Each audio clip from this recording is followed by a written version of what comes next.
touch, I could with just one touch, I could feel my body, baby.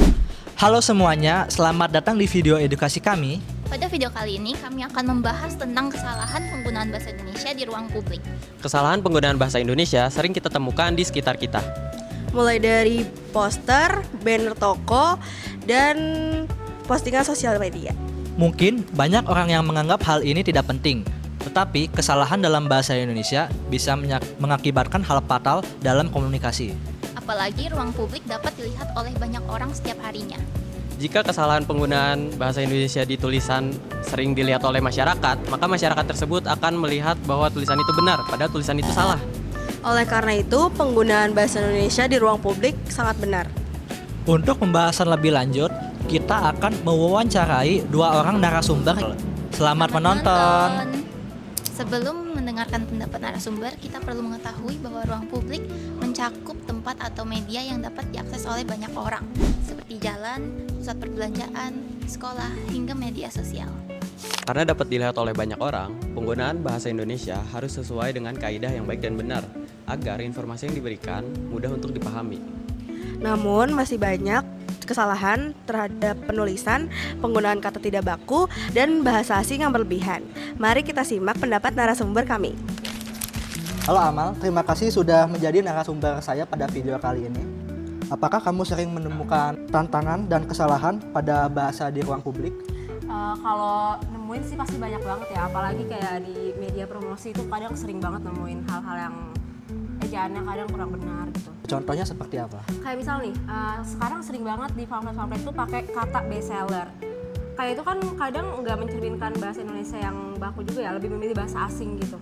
Kenapa orang lebih suka memakai bahasa asing?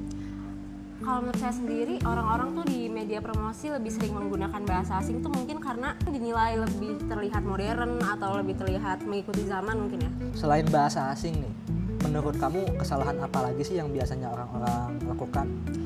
Kesalahan ejaan, misal kayak praktik. Orang-orang tuh sering menggunakan bahasa praktik itu menjadi praktek. Itu kan salah ya ejaannya. Kayak izin, orang lebih sering menggunakan J dibandingkan Z. Itu ejaan-ejaan bahasa Indonesia yang hal-hal sekecil itu kadang yang nggak diperhatikan sih. Mengenai ibu handi, biasanya orang-orang itu masih pada keliru nggak sih? Oh iya, betul sekali. Di Ibu Handi itu orang-orang tuh masih sering keliru banget sih.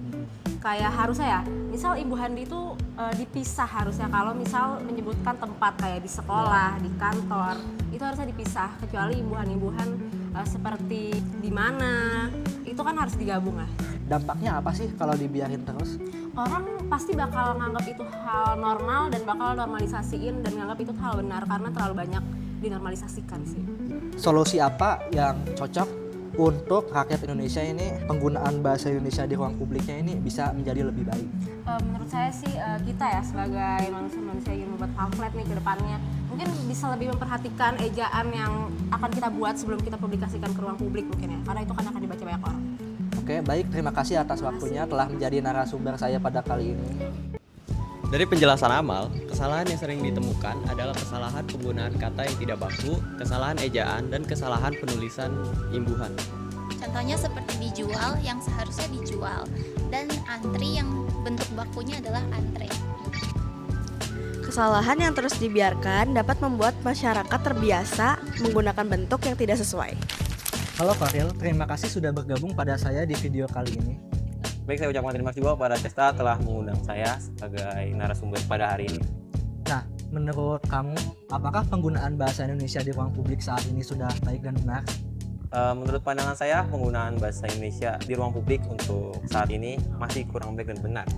Contohnya apalagi dalam penggunaan bahasa baku dan juga pencampuran bahasa asing. Biasanya kesalahan seperti apa yang biasanya Anda temukan? Kalau buat saat ini yang saya temukan itu pencampuran antara bahasa asing ya. Soalnya kan nggak semua orang tuh paham bahasa asing ya. Kayak contoh no smoking, itu nggak semua orang paham gitu apa artinya. Jadi kan bisa kita ganti jadi kayak dilarang merokok gitu. Terkadang saya juga menemukan tulisan seperti free wifi gratis. Nah, bagaimana itu? Itu menurut saya adalah salah satu contoh pemborosan kata ya. Bisa memakai kata free wifi saja atau gratis wifi ya. Karena free dan gratis itu salah satu arti yang sama ya. Jadi menurut saya itu pemborosan kata sih. Dan menurutmu kira-kira siapa yang bertanggung jawab atas kesalahan bahasa di ruang publik itu? Menurut saya semua orang sih, entah dari pemerintah, dari masyarakatnya sendiri, di ruang pendidikan atau di ruang publik sih. Apalagi diri sendiri sih yang paling bertanggung jawab. Oke, terima kasih atas waktunya Koril. Ya, terima kasih juga pada Cesta yang udah menjadikan saya sebagai narasumber. Berdasarkan hasil wawancara tadi, kita dapat mengetahui bahwa masih banyak penggunaan kata yang salah dalam ruang publik. Mulai dari penggunaan kata tidak baku, kesalahan ejaan, dan penggunaan bahasa asing yang berlebihan. Padahal penggunaan bahasa Indonesia yang baik dan benar sangat penting karena dapat memengaruhi kebiasaan masyarakat dalam berbahasa. Sebagai generasi muda, kita wajib melestarikan dan menjaga penggunaan bahasa Indonesia yang baik dan benar. Karena bahasa bukan hanya sekedar alat komunikasi, tapi juga identitas bangsa. Terima kasih sudah menonton.